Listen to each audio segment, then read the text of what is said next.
మన ఉద్యమంలోకి మన మిత్రుడు ఓబీసీ సమాజం నుంచి వచ్చినటువంటి సంతోష్ కుర్మ గారికి నేను హృదయపూర్వక స్వాగతం తెలియజేస్తున్నా. మిత్రులారా, తన ఒక మాట మాట్లాడిండు. ఈ ఉద్యమంలో ఈ బహుజన్ సమాజ్ పార్టీ అంటే మాల మాదిగలకు సంబంధించిందే, వాళ్ళే ఉంటున్నారనేటువంటి ఒక నానుడి సమాజంలో ఉన్నది అని తన యొక్క అనుభవాన్ని మనం ముందుంచడం జరిగింది. అది అనుభవం తను ఎంత అక్షర సత్యమో దాన్ని మార్చాల్సిన కలేజ మనందరికి ఉండాల్సినటువంటి అవసరం ఉన్నది.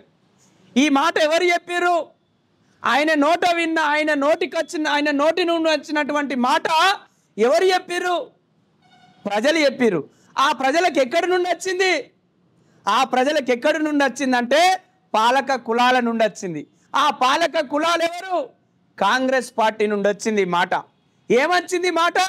బహుజన్ సమాజ్ పార్టీ అంటే చమార్కా పార్టీ హే, బహుజన్ సమాజ్ పార్టీ అంటే మహార్కా పార్టీ హే, బహుజన్ సమాజ్ పార్టీ అంటే దళితోంకా పార్టీ అని ఎవరన్నారు ఈ మాట?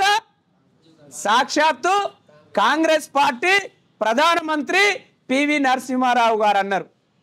ఎందుకన్నాడు ఈ మాట? ఎందుకన్నాడు ఈ మాట అంటే కాన్షీరామ్ గారు ఈ దేశంలో బహుజన ఉద్యమాన్ని ప్రారంభించినప్పుడు ఒక మాట మాట్లాడిండు. ఏం మాట్లాడిండు? ఈ బహుజన్ సమాజ్ పార్టీని నేను బీసీల కొరకే పెడుతున్నా అని చెప్పిండు. ఎవరి కొరకు పెడుతున్నా అన్నాడు? ఇప్పుడు ఒట్టూరు చప్పట్లు. బీసీల కొరకు పెడుతున్నా అన్నాడు. ఎందుకు బీసీల కొరకు పెడుతున్నా అన్నాడు?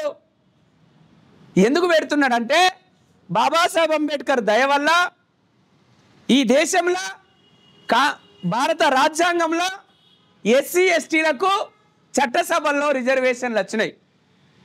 ఎస్సీ ఎస్టీలకు చట్టసభల్లో రిజర్వేషన్లు వచ్చినాయి. మరి బీసీలకు రిజర్వేషన్లు వచ్చినాయి చట్టసభల్లో? రాలే. మరి బీసీలకు చట్టసభల్లో రిజర్వేషన్లు రానందుకు బీసీలు ఏమనుకుంటారు? బాబాసాహెబ్ అంబేద్కర్ను ఎస్సీ ఎస్టీల కొరకే చట్టసభల్లో రిజర్వేషన్లు పెట్టిండు. మరి బాబాసాహెబ్ అంబేద్కర్ మాకు చట్టసభల రిజర్వేషన్లు పెట్టలేదని ఇవాళ బీసీల మెదళ్లలో ఉన్నటువంటి ఒక చిక్కుముడి, ఈ చిక్కుముడిని మనం ఇప్పాల్సినటువంటి అవసరం ఉన్నది. ఆ విషయం మీకు తర్వాత చెప్తా. ఎప్పుడైతే కాన్షీరామ్ గారు బహుజన్ సమాజ్ పార్టీని బీసీల కొరకే పెడుతున్నానని ప్రకటించిండో, ఎందుకు ప్రకటించిండు? ఎస్సీ ఎస్టీలకు చట్టసభల రిజర్వేషన్లు ఉన్నాయి, కానీ సమాజంలో మెజారిటీ ప్రజలైనటువంటి బీసీలకు రాజకీయ పార్టీ లేదు. ఉన్నదా ఈ దేశంలో? లేదు.